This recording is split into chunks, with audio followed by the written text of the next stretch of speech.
एक super massive black hole जिसे हम अक्सर एक साइलेंट ईटर समझते हैं, जो सिर्फ मैटर निगलते हुए अंधेरे में चुप रहता है। लेकिन साइंसदानों ने अब एक ऐसे ब्लैक होल को ऑब्जर्व किया है जो एक लंबे अरसे के बाद दोबारा जाग गया और उसकी एक्टिविटी पूरी 1 मिलियन लाइट ईयर्स तक स्पेस में फैल गई। ये किसी कॉस्मिक स्केल पर वोल्केनिक इरप्शन जैसा है, जहां स्पेस में जबरदस्त धमाका देखने को मिला। इस डिस्कवरी से पता चलता है कि ब्लैक होल सिर्फ कंज्यूम नहीं करते, बल्कि रिपीट एक्सप्लोजन भी कर सकते हैं और अपनी गैलेक्सी के क्लस्टर को ड्रामेटिक तरीके से शेप दे सकते हैं। ब्लैक होल्स वो इंतहाई शदीद ग्रेविटी ऑब्जेक्ट्स हैं जिनमें लाइट भी एस्केप नहीं कर सकती। हर मैसिव गैलेक्सी के सेंटर में अक्सर एक सुपर मैसिव ब्लैक होल मौजूद होता है।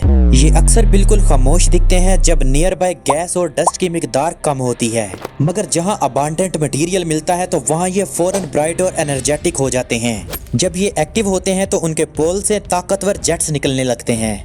ये जेट्स हमें जमीन पर रेडियो और एक्सरे वेवलेंथ के जरिए दिखाई देते हैं। ये ब्लैक होल एक्टिव और क्वाइट दोनों फेसेस में हो सकता है और इसी वजह से हमें स्पेस में ग्रुप्स ऑफ एक्टिविटी और यूनिक कॉस्मिक बिहेवियर मिलता है। गैलेक्सी J1007+3540 के सेंटर में एक सुपर मैसिव ब्लैक होल वाक़या है। ये ब्लैक होल तकरीबन 100 मिलियन साल तक बिल्कुल खामोश या डोरमेंट था।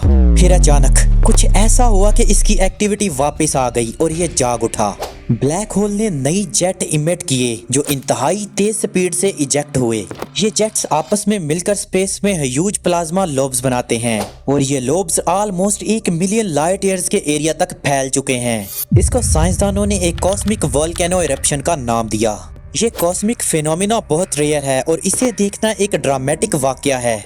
दुनिया भर के पावरफुल रेडियो टेलीस्कोप ने इस ड्रामेटिक इवेंट को कैप्चर किया है।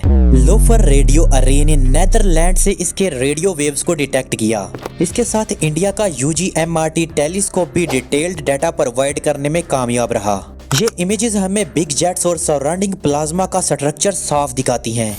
Inner bright jets black hole के बिल्कुल रीसेंट एक्टिविटी को जाहिर करते हैं। आउटर फेंट कोकोन स्ट्रक्चर पुराने इरप्शन का रिकॉर्ड हमें बताता है। इस लेड स्ट्रक्चर से साइंसदानों ने ब्लैक होल के रिपीट एक्सप्लोजन को समझा है। ये डाटा एपिसोडिक एजियन बिहेवियर को साइंटिफिक लेवल पर कंफर्म करता है। J1007+3540 एक मैसिव गैलेक्सी क्लस्टर के बिल्कुल बीच में मौजूद है। यहाँ स्पेस में एक्सट्रीमली हॉट और डेंस गैस हर वक्त मौजूद रहती है। इस डेंस इन्वायरमेंट की वजह से जेट्स डिस्टॉर्ट होते हैं और मुड़ने लगते हैं। बाहर के प्रेशर और इंटरेक्शन से जेट्स की शेप यूनिक बन जाती है। ये ब्लैक होल बस अपनी ही गैलेक्सी को इफेक्ट नहीं करता, बल्कि क्लस्टर को भी बदलता है। पूरे क्लस्टर की गैस और मैटर को ये ब्लैक होल कंटिन्यूसली शेप दे रहा है। इस प्रोसेस की वजह से गैलेक्सी की एवोल्यूशन पर भी गहरा इफेक्ट आता है और साइंसदान इस इंटरैक्शन गैलेक्सी फॉर्मेशन को समझने के लिए स्टडी कर रहे हैं। ज्यादातर ब्लैक होल्स हमेशा एक्टिव नहीं रहते, बल्कि उनका एक साइकिल होता है। जब नियर बाय डस्ट और गैस खत्म हो जाती है तो इनकी एक्टिविटी ड्रॉप हो जाती है। फिर अगर नया मटेरियल आसपास आता है तो वो दोबारा जाग जाते हैं। ये आर्जी रवैया एजियन एपिसोडिक साइकिल कहलाता है, जो बार बार रिपीट होता है। J1007+3540 ने यह switch on off pattern clearly दिखाया है। इस पैटर्न से रिसर्चर्स ब्लैक होल की लाइफ साइकिल को बेहतर समझ रहे हैं। Be here for the next truth. Subscribe.